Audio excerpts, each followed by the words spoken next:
All right, so this is this is the first time we've been in person. At least what? 10 podcasts?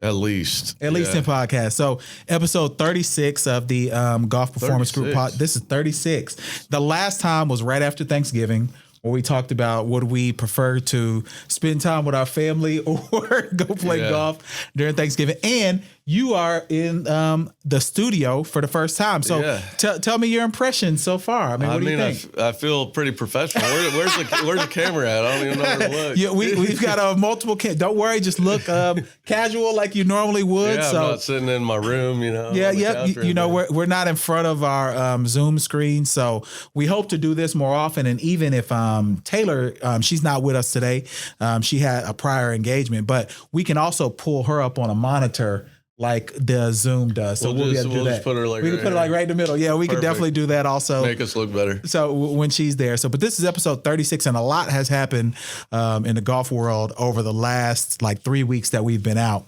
One, you were in Mexico for a golf vacation. Tell the people about your golf vacation, man. And I want to know about your golf ugly sweater, because I like that sweater too. I got a few of them. I don't know. These are like Tori, my girlfriend was like, is it ugly, Christmas ugly sweater? What's that called? I would have wore one because I have an ugly golf one too. I thought it was pretty good. It's Travis Matthews. Nah, it's pretty ugly. It's pretty ugly though. But it's like the only sweaters I have. They're like the ugly ones. I get them once a year for Christmas. They've had it up. And we don't wear a lot of sweaters here anyway. I mean, it's too hot. It's too hot. There was a international Pro-Am down in Mexico, Puerto Vallarta. Yep.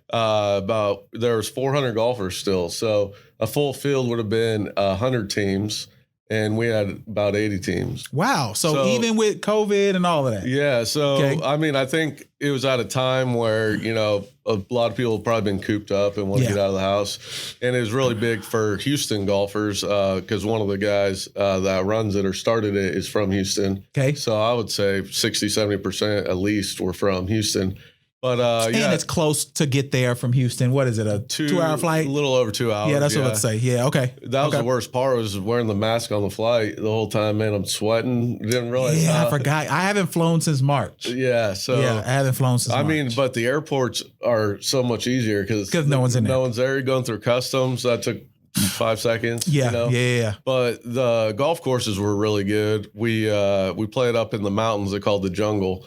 And I can't remember, it was like Vista de Verde or something, but they had two courses up there, and then we had a course at the hotel, and we played 3 different courses in 4 days.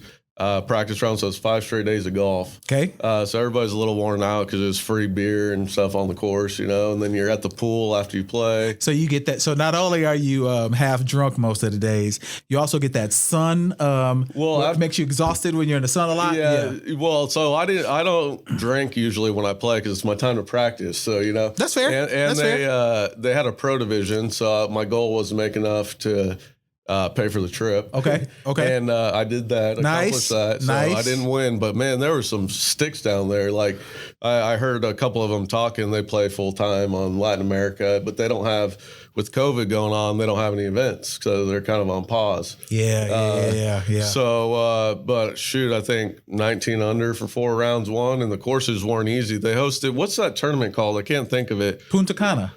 Well, no, not that, but the World Team Championship, it's like 2 bands. Oh, yeah, where the best 2 in each, but usually the Americans don't send their best 2. Yes, I know what you're talking about. But the Jungle course up on the mountain, those 2 courses hosted that event, and Tiger and Duvall won one year in like 2000. Now, did you place in this, or was it just? Yeah. So so I guess there's about 80 pros.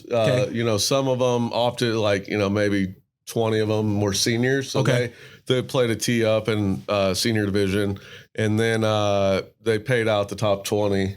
So I shot a 67 the last day. Nice. Yeah. That's one of your lower rounds in that event. I know. Wow, And I didn't want to complain, but it was, I had a teammate, Michael Putnam, that I used to say, like, he hit the ball so good. He was number 2 amateur in the world, made it on tour, but he putts like me. Like, but he hits it that good that he could keep his scorecard for about 10 years, without making many putts. And that's how I played the last day. I was like, man, I feel like putting them. Like I was just the longest putt I made the last day was a 6-footer for bogey. Oh, you were golfing your ball. Yeah. And I had a wedge in the middle of the fairway. I kind of double crossed, hit the hill, went in the bushes, made a 6-footer for bogey, but I had like a 2.5-footer for eagle. I made a few 3 to 5 footers. And then for a string there, I was hitting like 6-8 feet and couldn't freaking sniff the hole. Nice. And it was like, but I couldn't complain because I didn't just break 70. This year I felt like I was shooting 70, 71. 67. I've seen that course on TV before, either in pro-ams or things like that. So to shoot 67 there, that's a legit 67. Yeah, no, so the course that I shot the 67 was the one I liked the least because it was all dogleg lefts. Okay. And I hit a cut. Okay. So, but I was just starting down the OB lines and just cutting them back. The second round I played, shot terrible, and I shot 76 and I hit 13 of 14 fairways. Wow. I was like 1 under through 12, and then I make a bogey just in front of the green on par 5. Okay. Fan one in the hazard on par 3. All of a sudden I signed for a 76, and I'm like, God, I'm playing so much better. And then the third round came back with 70 and then a 67. So I'm kind of excited about my game. I mean, my game, and you know how this is when you're setting up a space like what you were doing at Northgate and what I'm doing here downtown on Main Street. You don't have the time to do the fun stuff. Yeah. I haven't picked up a golf club since I signed the contract. With what I dealt with the last year of moving stuff every day until you can get it situated. Yeah, perfectly. I've got this rigged.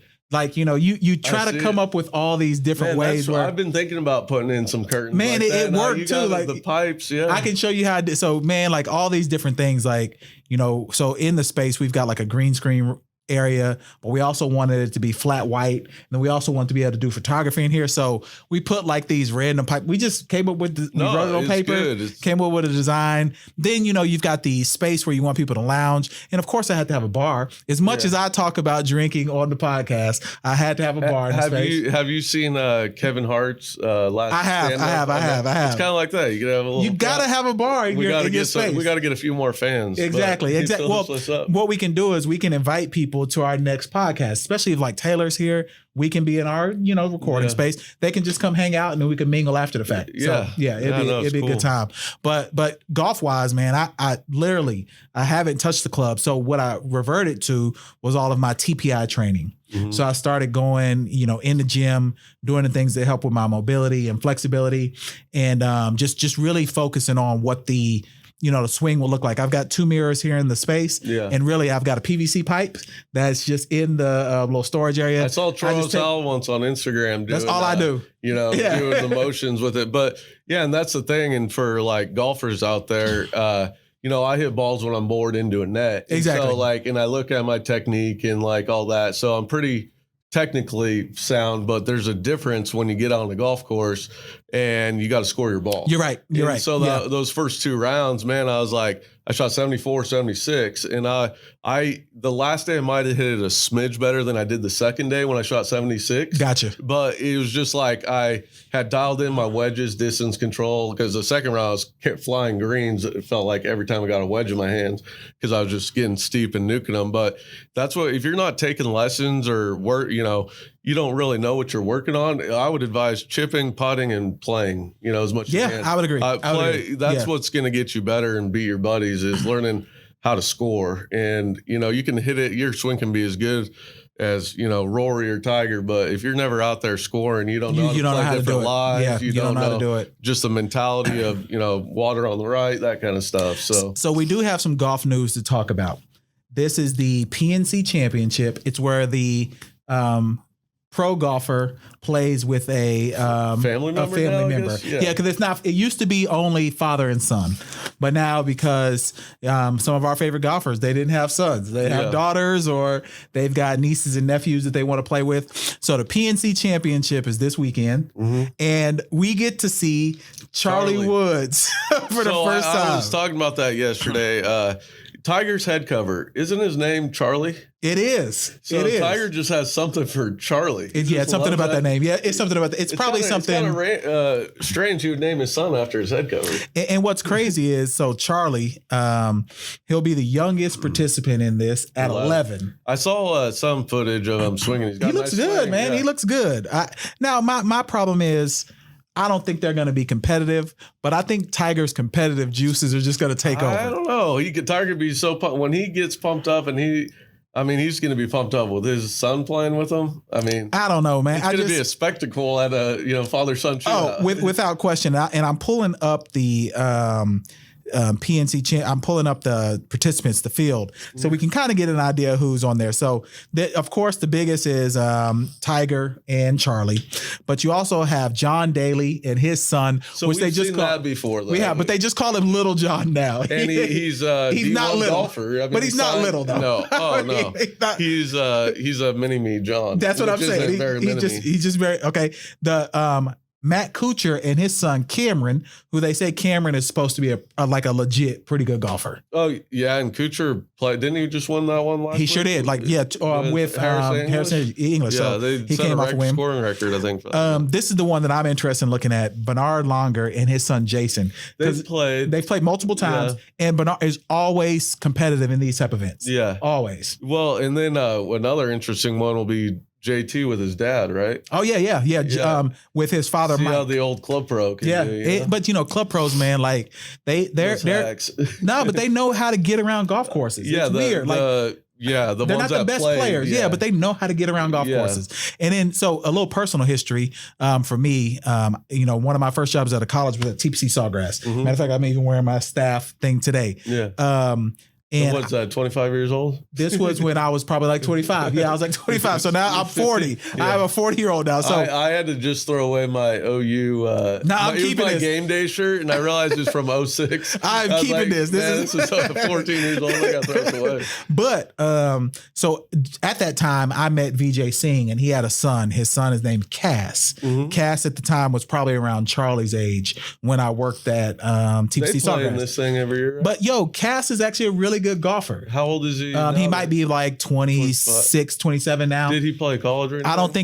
I think he went into more of the creative space. Now I'm not positive, but I remember when he was a kid and just seeing him now being able to play with his dad. It's just kind of a weird thing. What was he like? Was he like all about golf, or was he kind of like, whatever? I think it was kind of mixed. I think when your dad's when you be around your dad, he'd be out there, and people know VJ notorious for beating balls on the range. So Cass would kind of just be out there with him sometimes. So you're around VJ. So I have been around. I've heard stories about VJ. I think VJ is a great guy. Okay. So now his I've heard some bad, not so good stories, but you never know. I heard bad stories about Phil, and then I met him, and he was like one of the most fun guys. That's kind of what I said. So I worked the Players Championship in, it had to be maybe 04. Mm-hmm. And so all the, best golfers in the world come to the Players Championship.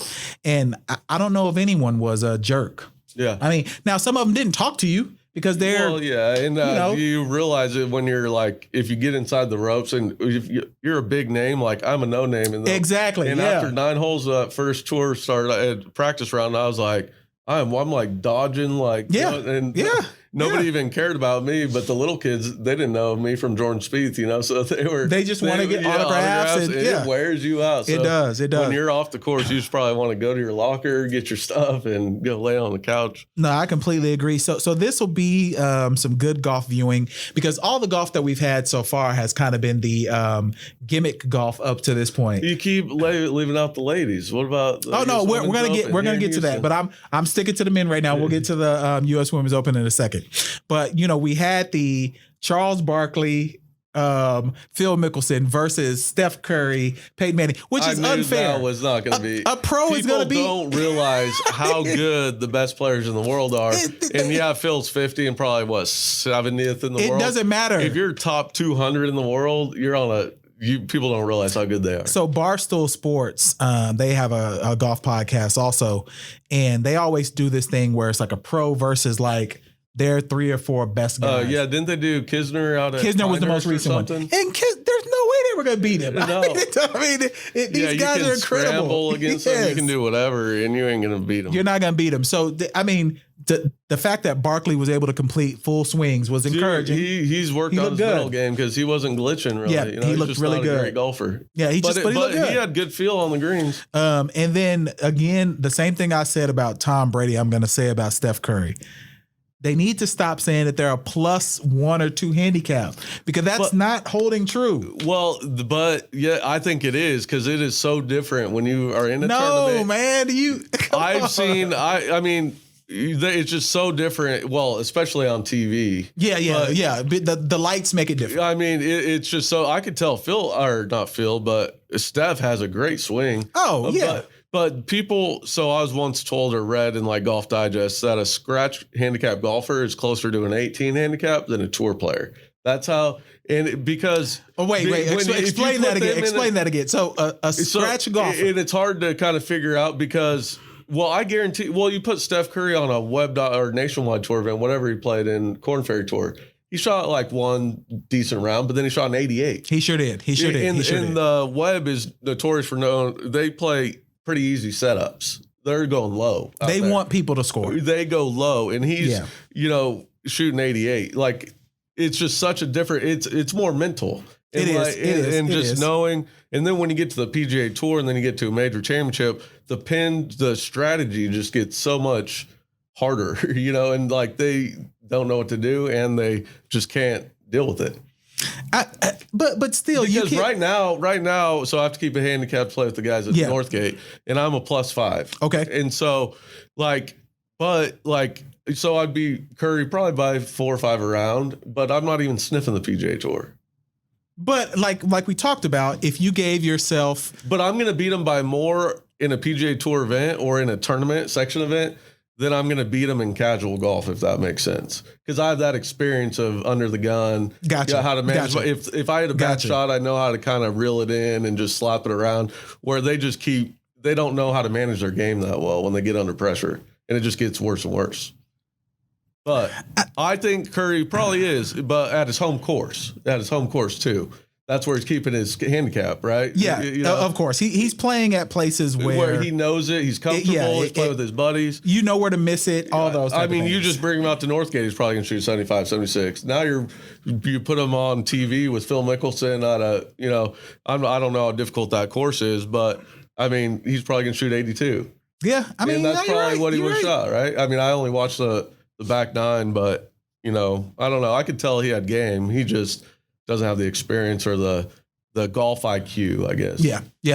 So for the women's world, Cypress Creek Golf Course. Cypress Creek? Wasn't that Cypress Creek? It's on Cypress Creek Road or 1960. But in the name of the golf course, Cypress Creek? Champions. I thought it was Cypress Creek now. So Cypress, they have 2 18s, Jackrabbit and Cypress. But they played the Cypress one, right? Both. They played Jackrabbit and Cypress for the first 2 days. Then went Cypress because that's the Champions course. The famous one where they've had like old. I think they had a U.S. Open, maybe a Ryder Cup. Yeah. A Tour Championship, modern day, like 04. So the center of the of course COVID approved golf world was in Houston, which after traveling and stuff, man, Texas is the only and Florida. Well, but Texas just. I'm not sure if they're taking it quite seriously. And Florida. Texas and Florida are the two places. I haven't been to Florida. So. Yeah, there's no restrictions. Like Texas and Florida, we've got businesses in California that are leaving because they see Texas I don't know how you're open. I don't know how you're going to, if you're a small business owner in California, like. Yeah, with the restrictions, I would agree. Yeah, it's tough. But so we almost had an American win it. So Amy Olsen? No, Amy Olsen almost won, ended up T2. But I think her name is, and it's only A. Lim Kim. I don't know what her first name is. 7 or 4. I don't know what her first name is, but she ended up winning 3 under and ended up almost being a shootout as the final round ended up going. So man, Houston did well. Houston did well. On Monday, you know how cold that was? Yeah, outside? It was like 50 degrees outside. It was 40-some degrees, and I feel like there was a little wind. But by the time they got to the final pairing, it got about 50 degrees, but it was windy. And in Houston, for those of you who are going to watch this video, right now it's like 50 degrees, 40 degrees outside, and in Houston, that is freezing. It was 41 when I checked on the freeway. Yeah, that is freezing for us. us. So y'all in the upper Midwest or, in the Northeast where you're snowing and stuff like that. For us right now, this is shockingly I think cold. the high gets back up to mid 60s by Saturday. So well, we need it because I don't want any. I want to be able to play golf the next couple weeks. We're babies down here. Yes, yes. I don't even want to be outside right now. So, but yeah, I mean, going back to Amy Olsen, I was mentioning it before we started, but she finished so well round 3 going in the final round, but then she signs her card and hears that her father-in-law passes away, which is terrible. And in a game like golf where you just stand there and think and you're by yourself a lot of the time, you got a caddy, I guess, but I mean, for her to hang in there and she was leading for a while. She was. And you got to give it to her. She did great. Yeah. I just feel like, the women's game, I hate to say this, but there's going to eventually have to be an American for more of our American youth to kind of latch on to it. It's kind of like soccer. We talk about there's no real American dominant soccer player. So going to soccer. So, Saturday, I wake up and we're going to fly back from Mexico. Okay. But I'm not flying out till like 2:30. So I'm like, I'll watch some game day. It is all football. Yeah. You're in ESPN Mexico. Are we watching? You're watching Deportes. And then so I get on my iPad and I have YouTube TV and it says you're out of your zone. Yes. And I'm like, what the heck? You need a VPN. Yeah, I've heard that. Yeah. But I don't even know what a VPN is. Yeah, if you get a VPN, a virtual private network, you could have been able to log in basically as like you were in Houston. $100? Probably for the year. They're not expensive. Yeah, they're not expensive. But so as we kind of close out, we wanted to get back in the studio, get back going again. I know I've said this a few times. We've had some starts and stops, but holidays do that. COVID does that also. Next week we got Christmas. And then next week is Christmas. So, but at the same time, give people like one tip while they're kind of stuck in the house. We've talked about this before, or while they're trying to figure out exactly, courses are still open. COVID hadn't closed out the golf world. What would you recommend to people to make sure they keep their game sharp over the winter? Yeah, I think, the field shots are hard to keep sharp because you can't, simulate, a rough lob shot or, all that, but you can improve your, like you were saying in the gym and you're educated where you're certified TPI. So you understand what movements you're trying to create. So, for some it might be hard, but if you can just do some basic research and get the basic movements, like how to turn correctly, because that's the biggest one. I mean, people just don't turn correctly or swing positions get off, but just try to get fundamental positions, body movement stuff, and then put a club in your hand and, if you get like a blast sensor, you can work on tempo and timing and, try to repeat your swing time. And, that's going to help a ton because you probably never work on that stuff anyway. No. And so you'll probably, surpass how good you were. And then you have a chance to hit balls, go outside, then you can put some feel to it. But do your technical body type work indoors. Yeah, most of us, if you think about it, we're just so eager to play. You don't think about the details. The best players, from what I've noticed, being around you, being around Taylor, being around just other golfers, the best players, they work on the details. Yeah, so if you work on that, you're good. And now with technology, I mean, just, try to seek out a coach or DM me where you put together a little program because, a lot of coaches don't quite talk about the indoor stuff. Not at all. And they're just driving range pros. But if you look at those, if you watch Como Expedition, in the last few episodes, I've been really paying attention because they're indoors, they're using swing catalysts, but they're doing med ball throws, they're doing all this functional movement stuff. And you can that's what I need to be doing. I just need to get up off this chair and do it. But look, this has been episode 36. We appreciate y'all listening to us. If you like what you heard, again, rate us, review us, give us 5 stars. You can follow us on Instagram at golf_pod. You can follow me at Lebronald Palmer. You can follow Cusack, who's not here, Taylor Cusack at Taylor Cusack. And you can follow JJ at JJ Wood Golf, or what's the Golf Performance Group one? At Golf Performance Group. Yeah, at Golf Performance Group. So make sure y'all follow us. This will be up on YouTube also. So we appreciate you all listening. That's been episode 36.